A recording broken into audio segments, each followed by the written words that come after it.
ऑशविट्ज, जो अब पोलैंड में है, नाजी जर्मनी द्वारा चलाए गए वर्ल्ड वॉर II के दौरान कॉम्प्लेक्स था जहां कंसंट्रेशन और नाशकारी कैंप्स थे। इसका इतिहास होलोकॉस्ट के दौरान नाजियों द्वारा किए गए अत्याचारों से गहरे रूप से जुड़ा है।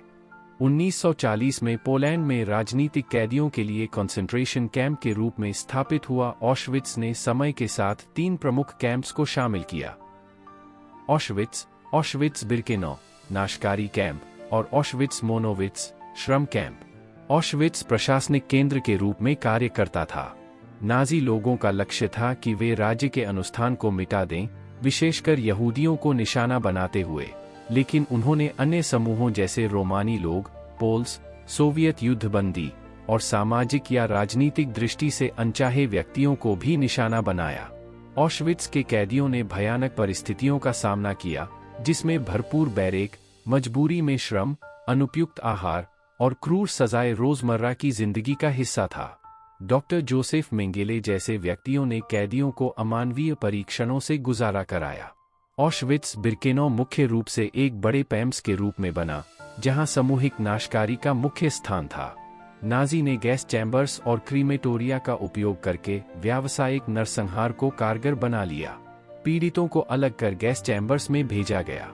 ऑशविट्ज में 1 मिलियन से अधिक लोगों की हत्या की अनुमानें हैं।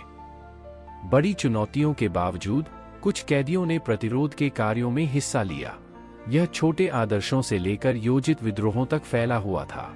सोंडरकोम्मांडो, जो नरसंहार में शामिल थे, ने प्रामाणिकता दर्ज की और कब्जे वालों के साथ सामना किया। 1944 से 45 में संघर्षरत शक्तियां ने ऑशविट्ज सहित कंसंट्रेशन कैंप्स को मुक्त करना शुरू किया। बचे हुए व्यक्तियों ने अपने जीवन को पुनः बनाने की अत्यंत चुनौती का सामना किया। युद्ध के बाद न्यूरमबर्ग ट्रायल्स ने नाजी अपराधियों को न्याय में लाने का प्रयास किया और कुछ ऑशविट्ज के अत्याचारों के दोषियों को मुकदमा किया गया। ऑशविट्ज हॉलोकॉस्ट का प्रतीक है और पूर्वाग्रह और नफरत के परिणामों का एक सुरमय स्मारक है। यह स्मारक और संग्रहण के प्रयास, जो स्थान को बचाने का प्रयास कर रहे हैं, उनका उद्देश्य आने वाली पीढ़ियों को नाजी काल में हुए अत्याचारों के बारे में शिक्षित करना है। ऑशविट्ज मानव इतिहास का अंधेरा पन्ना प्रतिष्ठित करता है, जहां नाजियों ने लाखों की संख्या में योजनाबद्ध रूप से नरसंहार किया। ऑशविट्ज की चीखती विरासत एक शांति भरे स्मृतिचिन्ह के रूप में कार्य करती है, जो इस प्रकार के अत्याचारों से बचाव के लिए ऐतिहासिक स्मृति की महत्वपूर्णता को साक्षात्कार कराती है। 27 जनवरी को अंतर्राष्ट्रीय हॉलोकॉस्ट याददाश्त दिवस के रूप में निर्धारित किया गया है, ताकि 1945 में सोवियत सेना द्वारा ऑशविट्ज-बिर्केनौ के मुक्ति की सालगिरह की स्मृति किया जा सके। इस दिन का चयन हॉलोकॉस्ट पीड़ितों की श्रद्धांजलि अर्पित करने और युद्ध के दौरान किए गए अत्याचारों को याद रखने के लिए किया गया था। 1 नवंबर 2005 को संयुक्त राष्ट्र महासभा ने अंतर्राष्ट्रीय हॉलोकॉस्ट याददाश्त दिवस की स्थापना की। सदस्य राष्ट्रों से अगली पीढ़ियों में हॉलोकॉस्ट की याद को बांटने के लिए शिक्षा कार्यक्रम विकसित करने का आदान प्रदान किया गया ताकि जनसंहार को रोका जा सके।